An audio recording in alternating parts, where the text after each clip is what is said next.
Jeffree really think we wouldn't find out who he's dating? What the fuck is going on? Hello and welcome back to Drama Investigator. Today we're going to be investigating James Charles getting exposed once again by one of his alleged victims, and more of Shane Dawson's past resurfacing, who Jeffree Star is currently dating, and Trisha's feud with Keemstar. So let's dive right in. Trisha and Jeffree have been enemies for quite some time, but particularly the start of this year when Trisha went off. Their scandal revolved around claims of Jeffree and his team bullying Trisha, including Jeffree's hairstylist who went on live stream and started threatening her. Trisha had a breakdown, freaking out after this happened, and so she called out her best friend of 12 years, Shane Dawson, and his fiancée for siding with Jeffree Star. So fast forward to very recently, Jeffree Star posted this picture to his Twitter. He loves when I wear red. I love when he wears nothing. So as we all know, Jeffree loves to post pics of his new boyfriends without showing their faces. Last time he did this, he started a massive controversy when people were able to find out who he was dating based on the tattoos of the man's arms and the pics. Well, unfortunately, the man he just posted a pic of doesn't have any tattoos, so it makes it difficult to find out who he's dating. Well, that wasn't until Paris Hilton said that it was Shawn Vanderbilt, Trisha's ex, aka a match made in hell. For those of you who don't know, Shawn Vanderbilt, the ex of Trisha, had an extremely controversial breakup with her in 2016. Trisha released multiple videos in December 2016 where she accused Shawn of cheating on her with a man. Trisha received a huge amount of backlash at the time for outing her ex, and Shawn at the time was threatening to sue her. Now, it's actually not hard to believe that Jeffree and Shawn could potentially be dating, because Shawn had posted some thirsty comments on one of Jeffree's recent Instagram posts, and those comments got deleted pretty fast for some reason. So if Paris Hilton's rumours about Jeffree Star dating Trisha's ex-boyfriend are true, you can only imagine the drama that's going to go down. Trisha has actually yet to comment on these rumours, so who knows? One of James Charles's alleged victims is getting so much backlash ever since he decided to expose his experience with James. Well, he recently took to Twitter to give everyone an update on what's happening. Just got off the phone with the police. We'll update you guys soon in regards to this James Charles case. He then went on to say, James Charles isn't the first YouTuber to have taken advantage of me. There's another YouTuber who violated my entire life, harassed me, attacked me, came to my house and me. I'll save that story for later though, because I've already filed a lawsuit against that person, and I have this all on video with these YouTubers' faces in it. Hundreds of text messages of this person harassing and threatening my life. Just wait till lawsuit's over and I'm going to speak on that too. Wow, so everyone wants to know who this other YouTuber is he mentioned. The alleged victim, also known as Life of Uzi on social media, also took to his Instagram live to discuss more of his scary experience with James. So anyways, as you guys can see over here, he DM'd me, okay? And obviously, if a celebrity is going to DM me that I watch on YouTube, I'm going to screenshot and DM to go show my best friend or somebody, right? So anyways, that's that.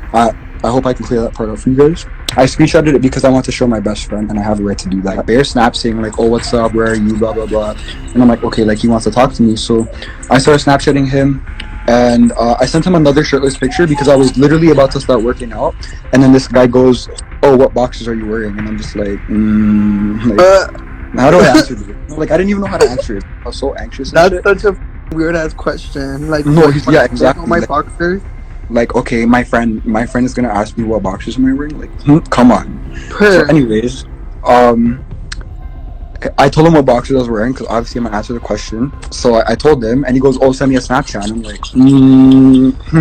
like, like, I don't know if I'm about that. So, okay, yeah. So basically, I found it weird only because he said he wasn't looking for anything and that he just wanted to be friends. And I'm just like, why are you calling me daddy and baby if you want us to be friends? And he goes, like, he doesn't say anything. No, I didn't say that to him. I didn't want to be rude or whatever because he would have just deleted me right away. So I was like, I don't want to lose this opportunity because I actually looked up to him and I used to like watching his videos, right? And then it was like after I came back from work, it was like 2:45 a.m. or some shit. And this guy sends me Snapchats and I'm like, oh fuck, I forgot to open the messages. So I opened the messages. Wait, I think I've called you daddy before. Is that weird? No. I'm openly bi. Have I ever actually called? Okay, keep going with the story.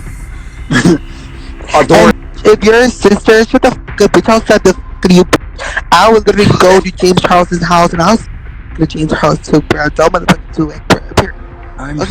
TikTokers left, right and centre have been coming for James Charles and reminding victims that if it's ever happened to them, it's not their fault. In light of everything that's happening with James Charles, I just want to remind you, if you've ever been approached by someone you look up to, who you see as a role model influence, and they've asked you to do something like send a picture or a video and you did it, this is not your fault. It's an power from their end. If they're targeting fans, it's because they know that they're more likely to do what they say, because in both your eyes you are not equals. You as a fan are more likely to say yes out of fear of disappointing someone you look up to. Influencers, stay in your So everyone's patiently waiting for James Charles to get a visit from the police. What are your thoughts on this? And do you think James will get sued? Let me know in the comments. Shane Dawson really thought he was going to get a free pass with James getting cancelled. He honestly might be sitting at home right now planning his next doco series. Shane's followers, however, realised this and have been bringing up stuff from his past so that people don't forget what he got cancelled for in the first place. Shane Dawson's first book that he released, called I Hate My Selfie, is currently being recalled from Target because of how disturbing it is. People are now pulling up examples within the book where Shane detailed how he coerced a 9th grader to send him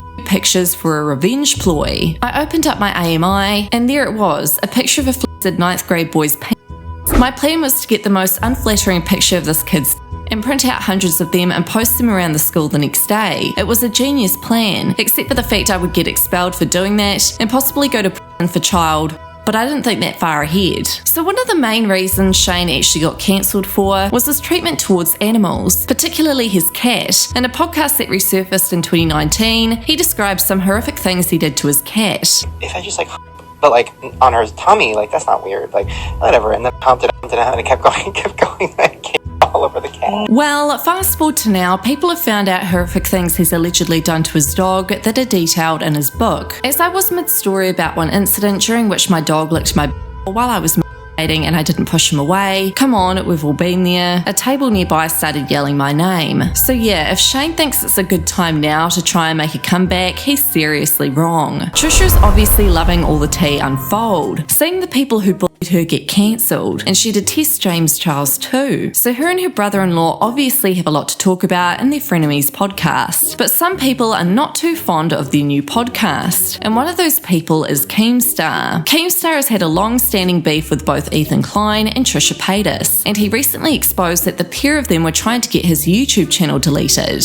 I'm so angry and frustrated that I'm just not even going to be able to get my words out right. I filmed this video 16 times, all right, just nonstop, and I just can't get it out right because I'm just furious. You guys need to understand that H3H3 has been going to YouTube, tagging Team YouTube, talking to YouTube employees, uploading videos on me saying that Keemstar is bad for the community. Keemstar is putting false stories out on YouTubers.